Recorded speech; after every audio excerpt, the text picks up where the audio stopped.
Hi, this is Mike. Just want to talk to you about finding opportunity in times of crisis. I don't have to tell you. I'll just cut to the chase. There's a lot of opportunity going to present itself after this COVID-19 deal clears itself up. Unfortunately, you got the government throwing free money at everybody.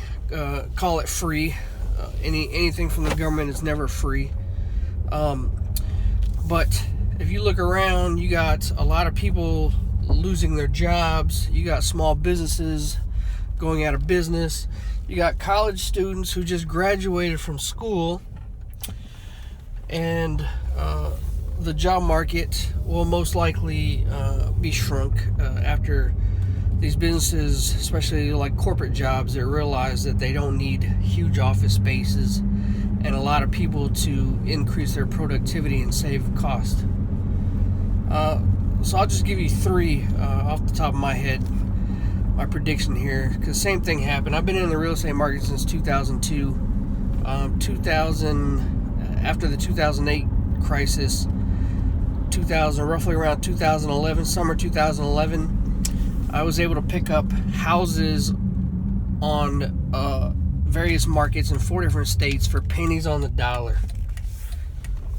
All right, this crisis is most likely going to create even more opportunity than that. You're going to see a lot of business owners, small business owners, ready to exit the market.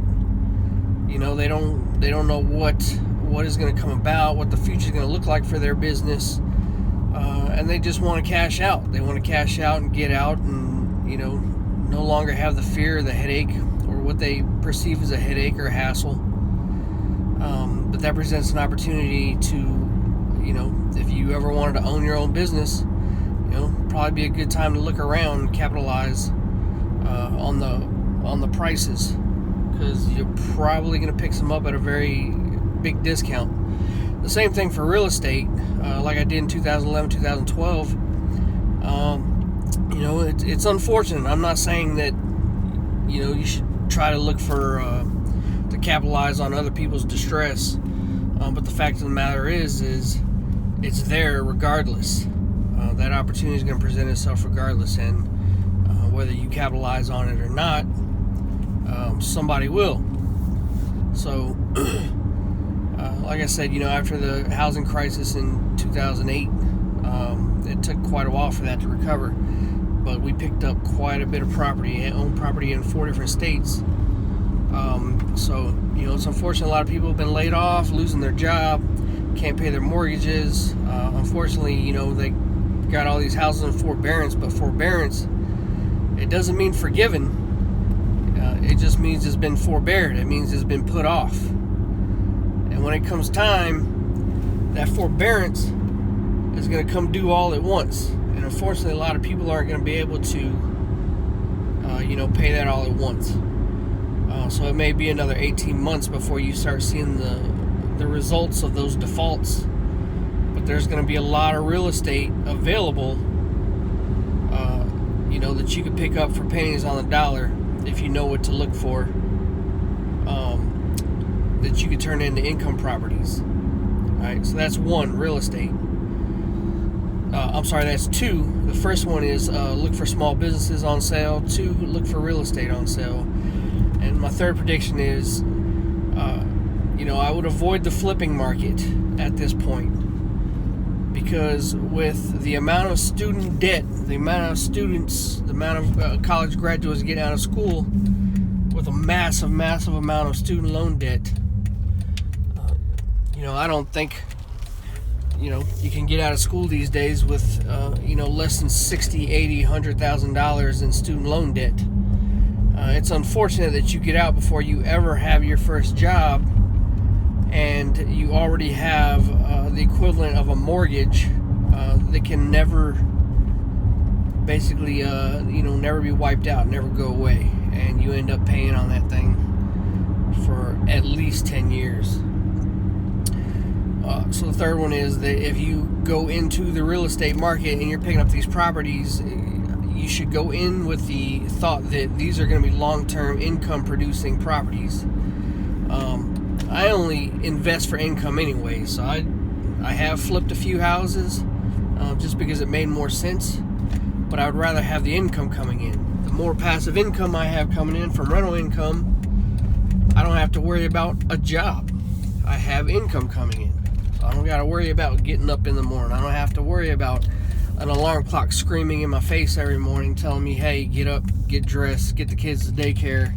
No, I wake up when I want to, when my eyes open, and I get my daughter out of her bed, get her dressed, and I'm there every morning to put her on the bus, and I'm there every morning to take her off the bus. And as I was saying, there's going to be a lot of students getting, graduates getting out of college, with that massive amount of student loan debt. Things are going to get tight, just like they did after the housing crisis, and banks aren't going to want to loan money after they have so many student loan defaults. It's going to be hard for these kids to buy a house if they can find a job, if they can even find a job, that'll help them afford a house. With that said, the rental market, there's going to be a lot of renters. There's going to be a lot of people looking for a place to rent. Unfortunately, some will be renters for life.